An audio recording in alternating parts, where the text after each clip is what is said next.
राधे राधे। एक शिष्य प्रतिदिन धूम्रपान किया करता था। अब धूम्रपान करता था। एक दिन उनके गुरुजनों ने उनको देखा, अरे ये तो धूम्रपान कर रहा है, जानता है सेहत के लिए हानिकारक है, फिर भी ये आश्रम में आकर के धूम्रपान कर रहा है, इसको देख करके दो चार और सीख जाएंगे।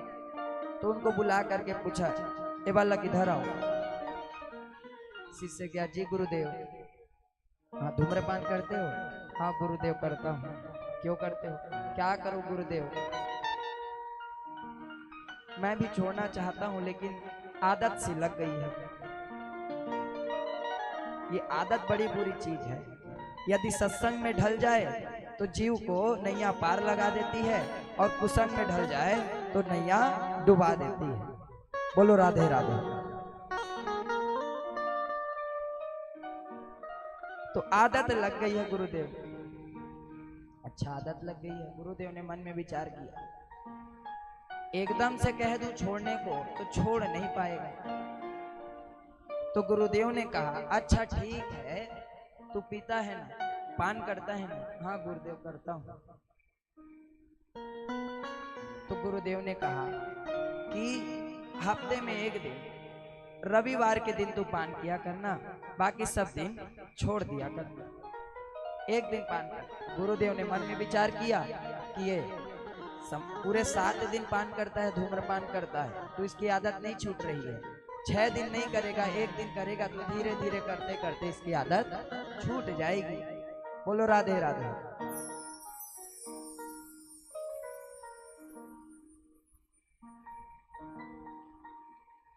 तो वो बालक शिष्य गया और 6 दिन तक नहीं पिया। 6 दिन तक कैसे भी करके अपने आप को रोक लिया। पीने का मन करता तो मन को समझाता, नहीं नहीं नहीं, गुरुदेव ने आज्ञा दी है कि रविवार को ही पान करना है, तो मैं रविवार को ही पीऊंगा, अन्य किसी दिन नहीं पीऊंगा। और अब तो आश्रम में रविवार का दिन आया और उस दिन बढ़िया वो धूम्रपान कर रहा था।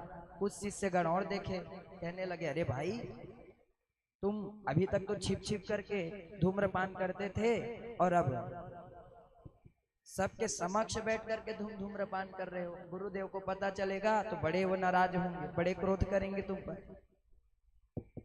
उस शिष्य ने कहा, अरे गुरुदेव ने ही आज्ञा दी है। मैं तो कहता हूँ गुरु आज्ञा सबको माननी चाहिए।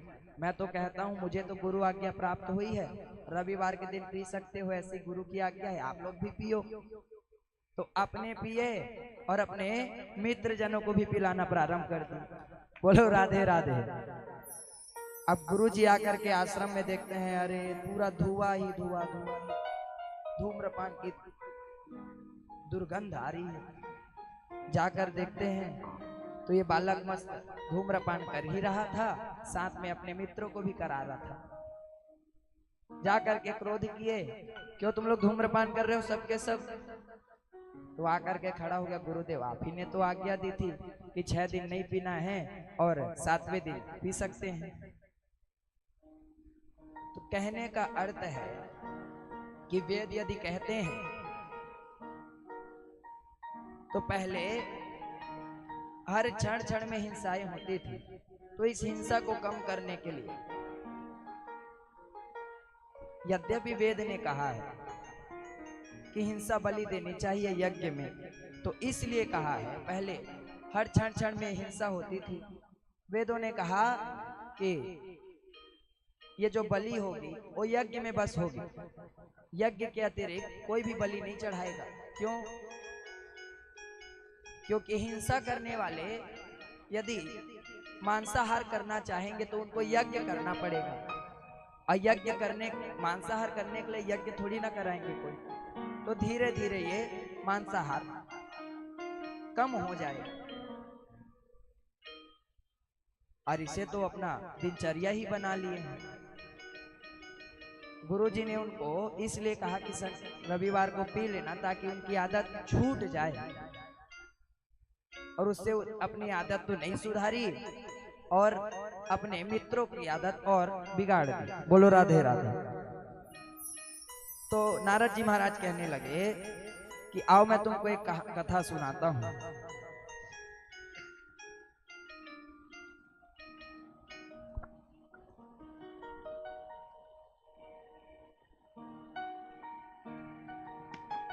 मैत्री मुनि जी कहते हैं, विदुर जी, ये प्रचंड बरहिक जी घबराए कि अब क्या होगा प्रभु। तो नारद जी ने कहा, घबराओ मत, मैं तुमको एक कथा सुनाता हूँ, आप भी बड़े ध्यान से सुनिए।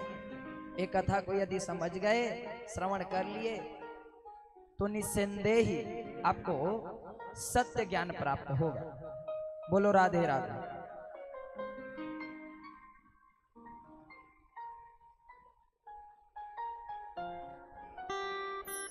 दो बड़े घनिष्ठ मित्र थे, एक का नाम था पुरंजन और एक का नाम था अविज्ञात।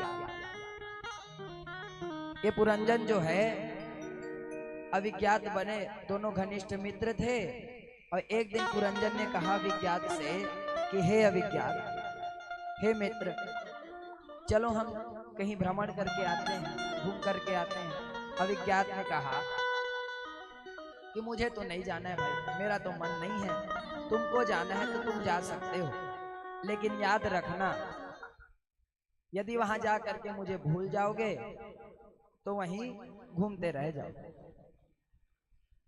उदाहरणवश यदि कोई अतिथिगण मेरे घर आए हैं, ध्यान से सुनिएगा, कोई अतिथि मेरे घर आए हैं, मेरे परम प्रिय हैं, और उस नगर के आसपास की जो मार्ग है उनको वो जानते नहीं, और वे मित्र मेरे से आकर के कहते हैं कि हे मित्र, चलो हम भ्रमण करके आएंगे, चलो हम भ्रमण करके आएंगे। तो मैंने कहा कि मेरी इच्छा नहीं है, तुम जाना चाहते हो तो चले जाओ, ऐसे ऐसे मार्ग हैं, यहाँ यहाँ जा करके तुम घूम लेना, और मेरा कांटेक्ट नंबर तुम याद रखना, मुझे भूलोगे तो यहीं घूमते रह जाओगे, घर नहीं आ पाओगे। ठीक इसी प्रकार अविज्ञात ने पुरंजन से कहा कि हे पुरंजन, तुम जा तो रहे हो, लेकिन यदि मेरा नाम भूल गए तो वहीं घूमते रह जाओगे, आ नहीं पाओगे। पुरंजन ने कहा, तुम मेरे मित्र हो प्रभु, मैं तुमको कैसे भूलूंगा। आ गए, अनेक प्रकार के लाखों नगरों में उन्होंने भ्रमण किया। अब एक बार वे एक ऐसे नगर में पहुंचे जिस नगर में कितने द्वार हैं? 9 द्वार हैं। और नगर 9 द्वार वाले नगर में जब वो पहुंचे और पहुंच करके जैसे ही भीतर जाने लगे तो सबसे पहले उनकी मुलाकात एक कन्या से हुई है। और कन्या से मुलाकात हुई तो पुरंजन ने उनसे पूछा कि हे देवी, आप कौन हैं? कन्या ने कहा कि 9 द्वार वाले जो नगर है, मैं इनकी रानी हूं। पुरंजन ने मन में विचार किया, ये रानी है, तो उनसे पूछने लगे, आपका विवाह हुआ है? तो कन्या कहने लगे, नहीं, अभी तक तो विवाह नहीं हुआ। तो पुरंजन जी कहने लगे, आपका भी विवाह नहीं हुआ है, मेरा भी विवाह नहीं हुआ है, चलो हम दोनों मिल करके विवाह कर लेते हैं। तो पुरंजन और वो कन्या का विवाह हुआ। इनका नाम था पुरंजन और इनकी पत्नी का नाम हुआ पुरंजनी। बोलिए भक्तवत्सल भगवान की। अब तो पुरंजनी की मोह में पुरंजन इतने बंद गए, पुरंजनी खाए तो पुरंजन खाए, पुरंजनी बैठे तो पुरंजन भी बैठे, पुरंजनी कहीं घूमने जाए तो पुरंजन भी उसके साथ साथ जाए। और इन्हीं के राज्य में एक जरा देवी थी जो काली कलौटी थी, जिससे कोई विवाह करना नहीं चाहता था। एक दिन वो जरा देवी की दृष्टि पुरंजन पर पड़ी। पुरंजन से आकर के कहने लगी कि हे पुरंजन, आप हमसे विवाह कर लीजिए। तो पुरंजन ने कहा कि हम तुमसे विवाह करने वाले नहीं हैं, हम तो पहले से ही विवाहित हैं, तो अब तुमसे कैसे विवाह करें। तो जरा देवी वहां से रोती रोती चले गई चंडवेग के पास। वहां के राजा हैं चंडवेग, और चंडवेग के पास जाकर के रोने लगी कि मुझसे कोई विवाह नहीं करता है, सब मुझसे दूर दूर भागते हैं, आप कृपा कीजिए। तो चंडवेग ने कहा हे जरा देवी, आज से तुम मेरी बहन हो और जिससे तुमको विवाह करना है उससे तुम विवाह करना। ये लो मेरे सैनिक 360 काले गंधर्व और 360 गोरे गंधर्व, ये सब गंधर्व आज से तुम्हारी सेवा करेंगे। ये मेरा एक भाई है प्रज्वर, ये भी तुम्हारी सेवा में आज से विलीन हो जाएगा। अब वो जरा देवी आई पुरंजन को देखने।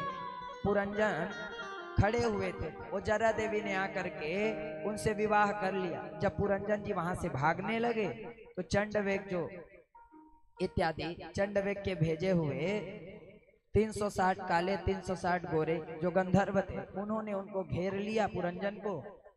और पुरंजन से जरा देवी विवाह कर लिए। अविवाह करने के पश्चात पुरंजनी का ही मन में चिंतन करते करते